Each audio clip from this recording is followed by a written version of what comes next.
da ste se odzvali v tolikšnem številu in upam, da bomo skupaj preživeli lep in sproščen večer. Dame in gospodje, na oder vabim predsednika stranke Lista Marjana Šarca, gospoda Marjana Šarca. Zdaj je prišel čas, da izvolimo v naši občini, tako kot tudi v drugih, novo vodstvo občine. Igor bo to znal, sem prepričan.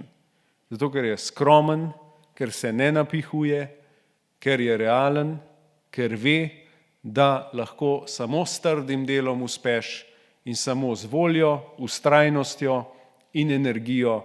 Hkrati pa moraš imeti zraven dobro, če ne odlično ekipo.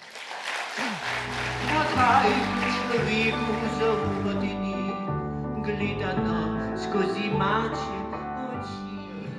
Vedno sam občuval, da ste krokodilčke v oči. Slovenke in Slovence, zapomnite si eno stvar, delo osvobaja, patička pa napaja. Hvala lepa.